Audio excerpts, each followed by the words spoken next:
tes. Oke, baik. Ya, baik. Saya mulai ya. Pertemuan web kita pada web ketiga pada pagi hari ini. Saya buka. Assalamualaikum warahmatullahi wabarakatuh. Oke, sebelumnya saya minta maaf ya karena mungkin sedikit telat untuk melaksanakan web gitu. Tapi saya mencoba untuk bertanggung jawab tetap mengadakan web ya. Semoga kalian bisa mengikuti materi dan bisa uh, apa jelas dengan penjelasan saya di web ketiga ini. Baik, saya mulai. Untuk web ketiga ini kita akan membahas tentang materi aktivitas belajar ke-7, ke-8, ke-9, dan ke-10 ya. Karena web ke-3 ini ada di aktivitas belajar ke-10 gitu. Nanti mungkin kalau ada tugas di antara aktivitas belajar itu, kita juga akan bahas sedikit ya.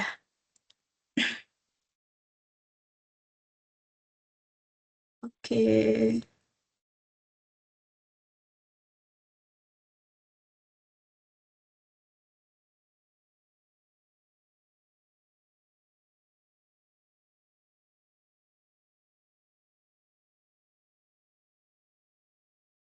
Oke, baik. Untuk aktivitas terakhir, web kedua kemarin kita sudah membahas tentang sampai aktivitas belajar ke-6. Kita akan lanjutkan ke aktivitas belajar ke-7. Nah, aktivitas belajar ke-7 ini dia membahas tentang tipe data, variabel, dan operator Java. Oke, ini ya tinjauan mata kuliah. Jadi ini adalah mata kuliah inti pada program studi sistem informasi. Kemudian mata kuliah membahas tentang algoritma penggunaan secara detail dalam bentuk flowchart dan pseudocode yang sudah kita bahas juga di web kemarin. Dan bahasa pemrograman yang digunakan adalah Java, terus menggunakan tools IDE ya, Integrated Development Environment, untuk membuat kode program. Terus bobot kuliah ada 3 SKS dan memiliki praktikum. Nah, memiliki praktikum ini kalau kalian perhatikan di tugas-tugas ya, itu kalian diminta untuk mencoba, diminta untuk coding ya, coding, terus mencoba suatu permasalahan. Nah, itu praktikum yang dimaksud di mata kuliah ini. Oke, outline-nya kita akan bahas tentang tipe data dan variabel dan operator Java. Tipe data dan variabel. Oke. Tipe data ialah klasifikasi data yang mengenalkan kompilator atau penerjemah bagaimana programmer itu bermaksud untuk menggunakan data. Jadi sebagian besar bahasa pemrograman itu mendukung berbagai macam data. Seperti contoh ada bilangan real, integer, sama boolean ya. Nah, tipe data pada Java ini dibedakan menjadi dua. Gitu. Ada primitif dan reference.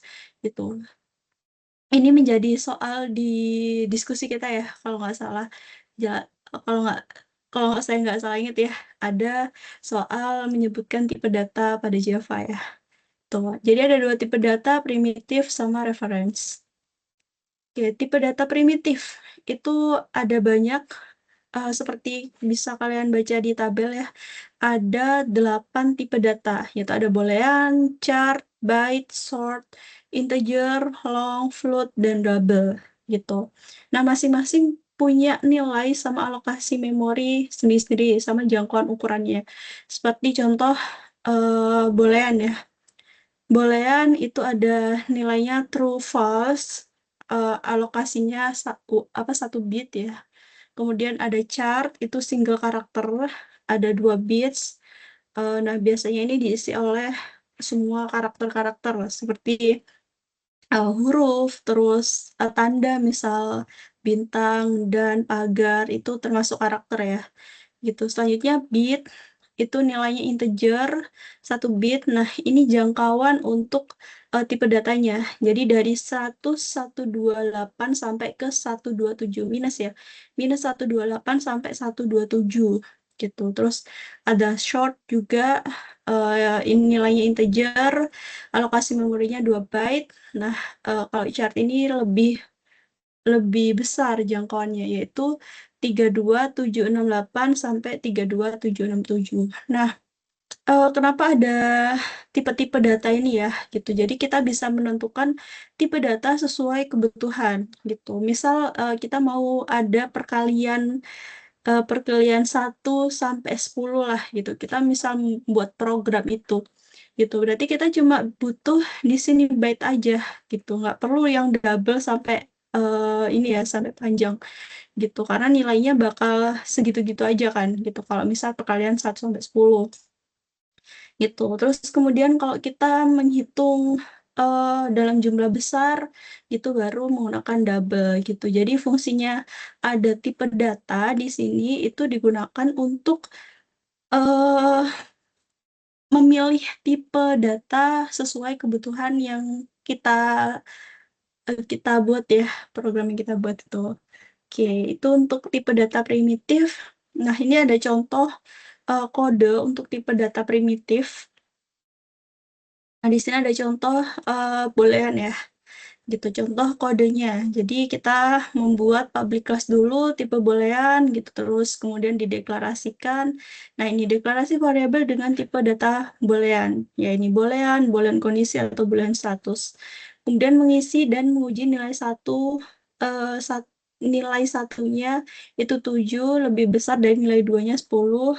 Nah, nilai booleannya bernilai false. Nah, ini tadi yang saya jelaskan juga tuh, boolean.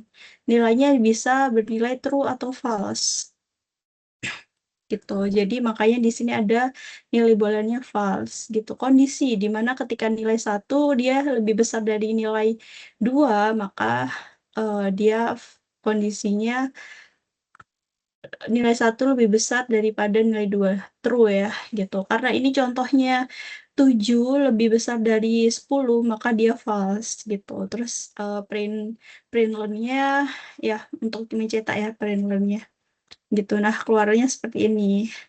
Tipe data boolean, kondisinya ketika 7 lebih daripada 10, dia false, gitu. Nah, status booleannya true.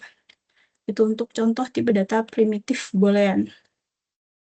Selanjutnya tipe data primitif chart. Ya, di sini chart, karakter.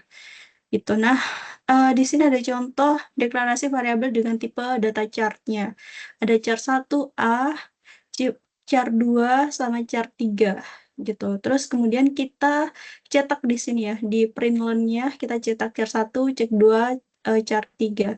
Maka muncullah A, ini kan, karena chart 1 udah ditentukan nih A-nya, gitu.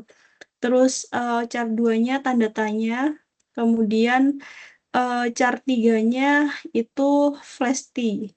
Nih, chart 3-nya itu A, ya kan, flash T itu tab ya, gitu. Nah, ini A chart 3 plus B, gitu. Makanya di sini A tab B, ya kan, untuk tipe data primitif chart.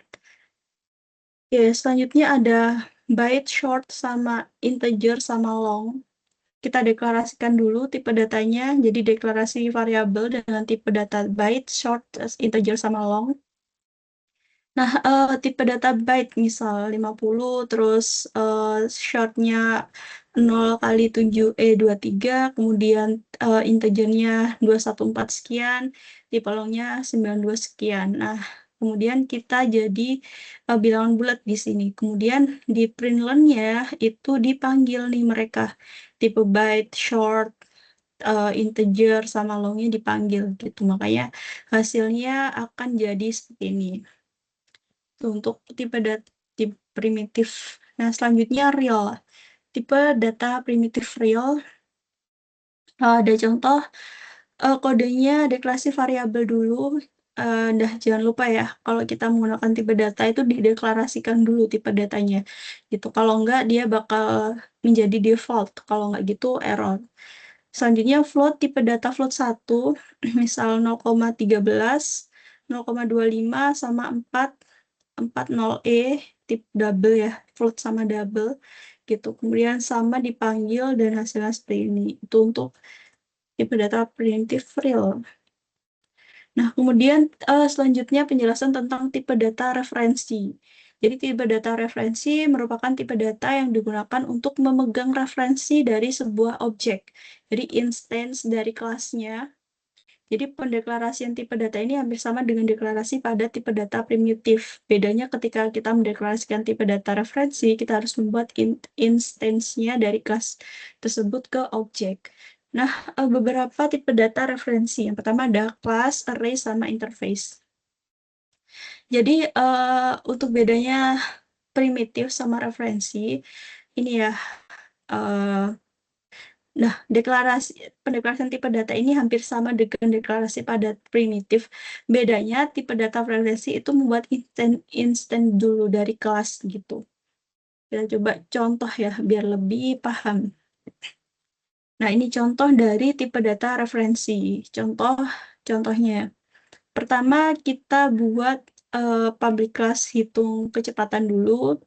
Kemudian kita deklarasikan variabel dengan kelas. Kelas adalah tentu kelas hitung kecepatan ya. Kita buat hitung kecepatan dulu, kemudian membuat instance kelas menjadi objek. Nah, instance-nya itu ini, hitung kecepatan sama dengan new hitung. Kemudian mengakses attribute-nya, ya kan? Itu terus baru dimasukkan ke rumus kecepatan. Jadinya kecepatannya adalah 6. Itu untuk tipe data referensi. Nah, ini ya yang dimaksud dengan kelasnya, hitung kecepatan.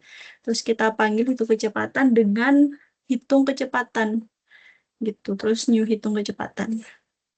Bisa dicoba ya biar lebih paham juga. Oke, variabel. Jadi variabel adalah lokasi atau tempat di memori komputer yang digunakan untuk menyimpan informasi atau data dari sebuah program untuk selanjutnya dapat diproses. Nah, variabelnya ada 3 ya, lokal, instance, sama statik. Ya, variabel lokal.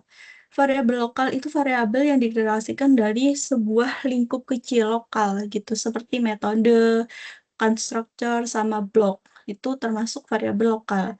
Nah, ruang lingkup yang kecil juga hanya bisa diakses dalam ruang lingkup kecil juga. Nah, lebih jelasnya silahkan dipelajari di modul, itu sudah ada penjelasan yang lebih detail ya. Misalkan pelajari, nah ini contoh dari kode untuk variabel lokal. Jadi yang pertama kita buat kelas dulu kecepatan, terus kita buat sub kelasnya, tambah kecepatan, terus ada tipe datanya integer, cepat sama dengan 0, kemudian cepat sama dengan cepat plus 40. Gitu. Terus sistemnya penambah kecepatan sama dengan kita mengambil cepat ya tadi. Karena cepatnya 0 di sini, nah cepat plus 40, 0 plus 40 kan jadinya 40 ya. Gitu, makanya untuk hasilnya tetap 40. Itu untuk variabel lokal. Terus variabel instance. Jadi variabel yang dikreasikan dalam sebuah kelas namun di luar metodenya gitu. Di luar metodenya. Jadi yang pertama kita buat kecepatan kelasnya. Bedanya ini tadi ya, ada subkelasnya dengan tambah kecepatan. Sehingga kita ini dideklarasikan di sebuah kelas namun di luar metode. Nah, tipe datanya kita taruh luar metode. Kalau kalian perhatikan bedanya ya. Nah, integer cepatnya itu ada kalau di lokal, dia di dalam tambah kecepatan kan. Gitu. Kalau di intense, dia di luar kecepatan. Gitu. Nah, kodenya hampir sama ya, cuma penempatannya aja bedanya. Itu. Nah, variabel statik itu variabel yang dideklarasikan dengan keyword statik. Jadi variabel ini dapat diakses langsung tanpa membuat objek dari kelas terlebih dahulu. Ini untuk variabel statik, jadi kita mendeklarasikan dulu variabel statiknya, kemudian baru diakses bebas oleh metode dan tidak perlu menyebutkan objek di sini. Itu baru kita print ya. Oke, itu untuk materi aktivitas belajar ke-10. Ke-7, maaf.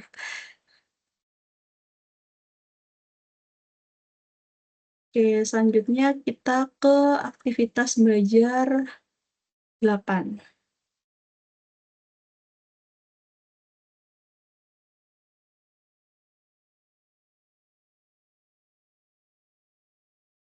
Oke, selanjutnya ada aktivitas belajar ke-8. Jadi kita belajar tentang operator Java di sini.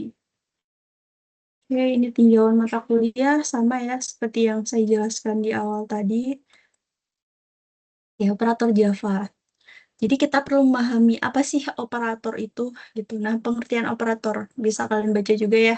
Jadi operator adalah simbol yang digunakan untuk memberikan perintah kepada komputer untuk melakukan aksi satu atau lebih operannya.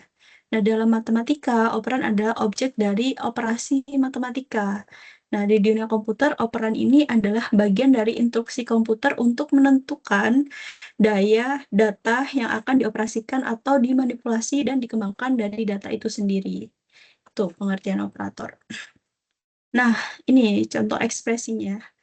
Ekspresi adalah suatu bentuk yang menghasilkan suatu nilai dalam sebuah ekspresi terdapat operator atau operan. Misalnya 10 plus 5. Nah, 10, 5 itu adalah operan, sedangkan plus itu adalah operator. Gitu. Nah, semuanya ini disebut dengan ekspresi. Gitu. Contoh pada program Java-nya. Nah, cepat sama dengan cepat plus 40. Gitu. Berarti kita kan bisa mengetahui ya mana operannya, mana operatornya, dan semua ini adalah ekspresi. Tuh. Selanjutnya operator aritmatika. Nah, untuk aritmatika sendiri ada perkalian, penambahan, pengurangan, sama modulus. Nah, untuk operatornya plus ya. Ya, yang seperti kita pelajari di matematika juga. Gitu ada plus, minus, bintang, eh, flash, gitu, sama persen. Gitu bedanya. Nah, ini ya untuk operatornya. Bintang untuk perkalian, flash itu untuk pembagian, sama persen itu untuk modulus. Oke, ini contoh pada program Java, bisa kalian coba juga. Kalau ada ke kode di PPT, silahkan dicoba ya untuk kalian belajar juga gitu. Nah, di sini ada operator plus, minus, terus kali, bagi, sama modulus. Gitu. Itu untuk pengertian dari operator aritmatika. Selanjutnya operator unary. Jadi operator aritmatika digunakan untuk memanipulasi nilai variabel itu sendiri. Nah, biasanya digunakan dalam perulangan dan logika if. Nah, contohnya plus itu bernilai positif, minus itu negatif. Nah, plus plus itu untuk tambah satu, nilai variabel ditambah satu. Gitu, plus plus ya. Minus minus itu kurang satu, jadi variabel dikurangi satu. Sama tanda seru itu kebalikan dari nilai boolean. Itu untuk operator. Nah, ini contoh kodenya, bisa kalian coba.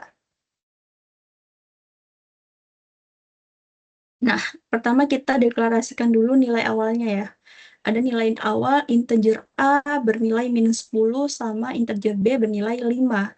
Nah, boolean kondisinya true. Gitu. Kemudian unary-nya hasil A sama dengan A plus plus, ya kan? Terus B plus plus B, dan hasil kondisinya eh, tanda seru untuk kondisi. Baru kita print untuk hasil A, hasil B, sama hasil kondisi. Selanjutnya operator penugasan. Jadi ada pengisian nilai, ini ya simbol-simbolnya yang perlu kalian pahami dan hafal sih harusnya. Kalau sering mencoba pasti hafal ya. Untuk pengisian nilai sama dengan pengisian dan penambahan plus sama dengan dan seterusnya ya. Itu untuk penugasan. Ini juga contoh kodenya bisa kalian coba. Nah, selanjutnya operator relasional. Nah, operator relasional ini digunakan untuk memeriksa hubungan kesetaraan, jadi lebih besar dari atau kurang dari. Nah, operator ini mengembalikan hasil boolean setelah perbandingan dilakukan. Nah, ini seperti operator matematika juga ya, tapi untuk simbolnya sedikit berbeda gitu. Nah, ada lebih besar sama simbolnya lebih kecil juga sama dengan double ya, dua sama dengan, terus tidak sama dengan itu tanda seru, em, sama dengan, lebih besar sama dengan, lebih besar sama dengan, ini untuk simbolnya. Ini untuk eh, contoh kodenya. Jadi kita deklarasikan dulu nilainya A sama dengan 10, B sama dengan 20. Nah, baru kita masukkan peringan untuk relasionalnya. Oke, outputnya nanti dia bakal ngejawab A itu apakah kurang dari B. Nah, jika dia benar, itu dia akan menghasilkan true ya, kalau salah false. Nah, selanjutnya operator logika. Logika ya, dan atau and atau or, dan atau gitu. Nah, ada nilai satu true true yang bernilai operatornya n, menggunakan n terus hasil seperti itu untuk operator logika. Untuk contoh kodenya juga. Nah, selanjutnya ada operator ternary. Jadi operator ternary adalah operator versi singkat dari pernyataan if else gitu. Nah, kemarin kita sudah belajar ya tentang if else ya. Gitu. Nah, simbolnya menggunakan tanda tanya atau titik dua untuk memisah jawabannya. Nah, ini bedanya. Ketika kita, nih versi singkatnya ya. If else itu kodenya ini, kalau kita menggunakan ternary itu ini kodenya. Nah, bedanya nih tanda tanya sama titik dua gitu untuk versi singkat operator untuk if else. Ini untuk contoh kodenya. Nah, ini ya, perlu diperhatikan tanda tanya sama titik duanya untuk operator ternary. Oke, itu untuk materi minggu ke-8. Kita lanjut materi minggu ke-9.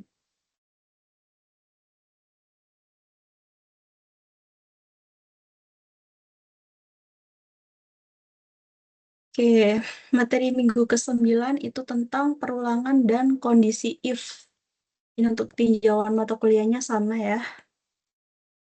Oh, sebentar. Oke. Perulangan, kondisi if, perulangan. Jadi perulangan adalah bahasa pemrograman. Perulangan dalam bahasa pemrograman adalah fitur yang memfasilitasi eksekusi instruksi atau fungsi yang berulang-ulang selama pada kondisi tertentu. Perulangan ya, instruksi berulang-ulang.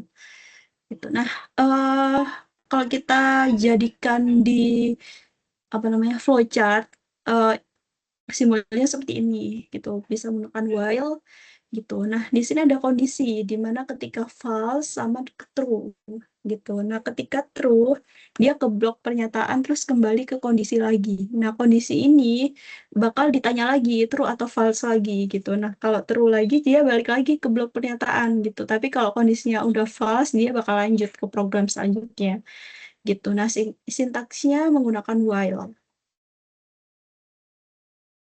Nah, ini contoh perulangan while. Di sini ada kodenya. Perulangan while ya. I kurang dari 5 gitu. Ketika I-nya 0, nah dia di looping sebanyak 5 kali ya. Gitu. I-nya bernilai 0. Makanya untuk hasilnya di sini 0, 1, 2, 3, 4 outputnya. Nah, selanjutnya, perulangan itu ada menggunakan while sama for gitu. Nah, ini untuk contoh yang menggunakan for. Jadi untuk pernyataan for itu membutuhkan inisiasi, kondisi, dan penambahan atau pengurangan dalam satu bus. Nah, ini contoh kode untuk perulangan for. Jadi artinya di sini kita menggunakan for ya. Gitu. Integer I sama dengan 0, kemudian I-nya kurang dari 5, I plus plus. Gitu. Ada ini, kalau kita lihat, ada inisiasi, kondisi, dan penambahan pengurangan dalam satu baris gitu. Makanya jadi lebih panjang gitu. Nah, intinya dia juga diulangi sampai 5 ya di sini. 0, 1, 2, 3, 4, 5. 4. Gitu, ini kan 5 kali ya.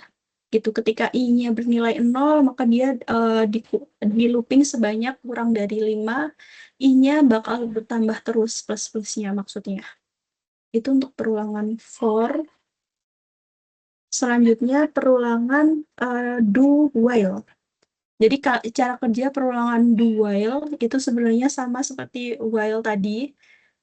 Bedanya, do while ini melakukan looping sekali baru melakukan pengecekan kondisi. Itu contohnya di sini ada kita ada kondisi nih, true atau false gitu. Nah, kalau true ini ya, makanya ada do while. Do dulu nih. Gitu, ada do baru kita melakukan while dulu. Do masuk ke blok pernyataan, kemudian dicek kondisinya true atau false. Ketika false, lanjut ke problem selanjutnya. Ketika true, dia masuk ke blok pernyataan. Nah, sintaksnya seperti ini. Kita ada do sama while, kondisinya seperti apa. Nah, ini untuk contoh kodenya, ini perulangan do ya, sama while. Oke, itu untuk materi minggu ke-9.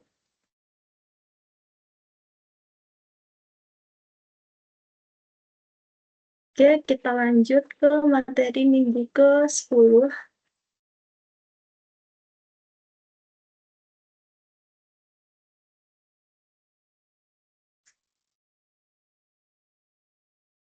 Oke, materi minggu ke-10 tentang perulangan dan kondisi if.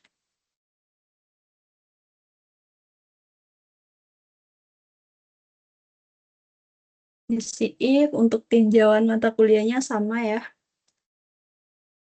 Nah, kondisi pengambilan keputusan gitu. Nah, tadi kita belajar tentang if, else, terus do, while gitu. Nah, ini akan banyak kita gunakan untuk ini. Nah, pernyataan if artinya jika ya. Jika adalah pernyataan pengambilan keputusan yang paling sederhana. Jadi sintaksnya seperti ini. If kondisi, kemudian ketika true dia masuk ke blok pernyataan. Nah, ketika false dia langsung loncat tanpa melewati blok pernyataan gitu. Jadi ada kondisi di mana true sama false. Nah, ini contoh kode untuk if gitu. Ketika A-nya 10, B-nya 20, kita cek jika A-nya kurang dari B, maka dia akan ngeprint A kurang dari B gitu. Nah, di sini kan benar ya. A-nya A-nya 10, B-nya 20, maka A-nya kurang dari B. Makanya untuk hasilnya dia ngeprint A kurang dari B. If sederhana outputnya. Nah, selanjutnya ada if else. Gitu. Nah, kalau tadi bedanya if itu ada kondisi if ada kondisi dua ya, true sama false gitu. Nah, kalau true sama false dia langsung loncat tanpa melewati blok pernyataan. Sedangkan kalau kita menggunakan if else itu ada dua pernyataan di sini. Jika jika true dia ada pernyataan, jika false dia juga ada pernyataan gitu. Baru dieksekusi oleh programnya. Ini untuk contoh. Nah, contohnya ketika A ini if A-nya kurang dari B, itu dia akan ngeprint A kurang dari B. Tapi jika tidak gitu, maka sistem akan ngeprint A lebih dari sama dengan B gitu. Nah, ketika sistem ngecek ya 20 kan lebih dari sama dengan ya dari B. Gitu makanya untuk outputnya A lebih dari sama dengan B. Itu untuk kondisi if else. Nah, selanjutnya if else gitu. Jadi ada kalau tadi cuma dua kondisi. Nah, biasanya if else ini digunakan untuk banyak kondisi gitu. Jadi untuk pengertiannya adalah pernyataan if else ada pernyataan pengambilan keputusan yang digunakan jika terdapat banyak alternatif pilihan.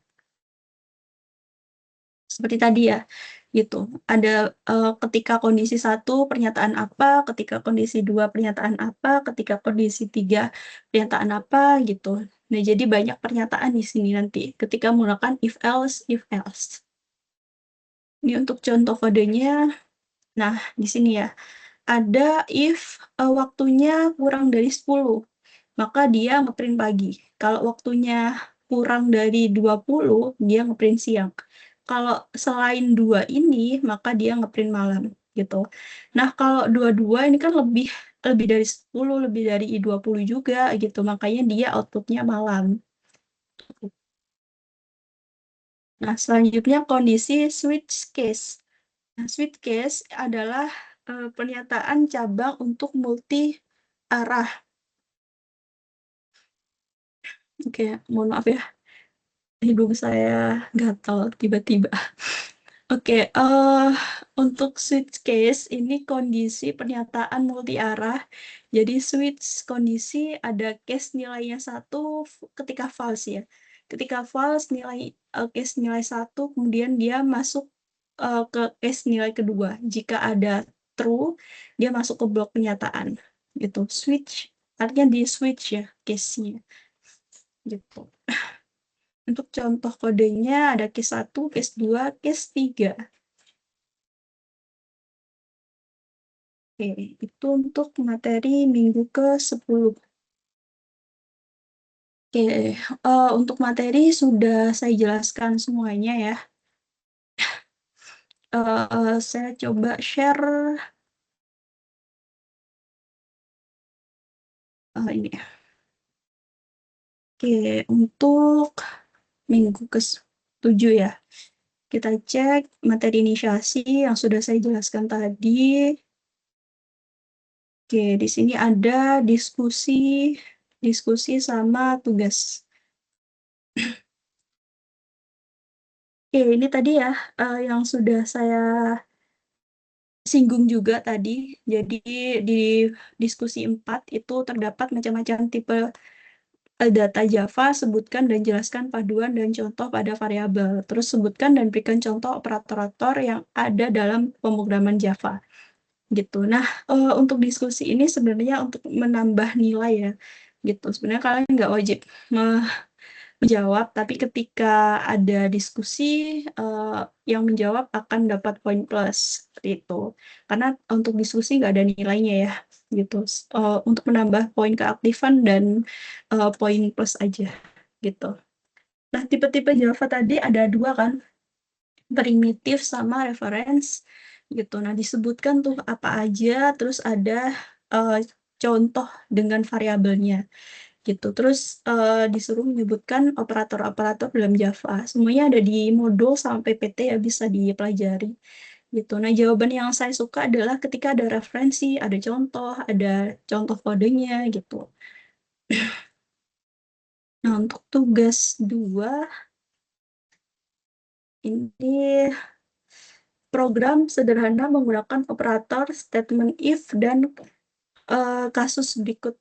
Ada 3 golongan ya. Gitu per jam. Nah, ini kan kita bisa menggunakan operator ya untuk penambahan gaji, kemudian if ya kan ketika karyawannya 1 jam lembur maka gajinya ditambah 30% gitu.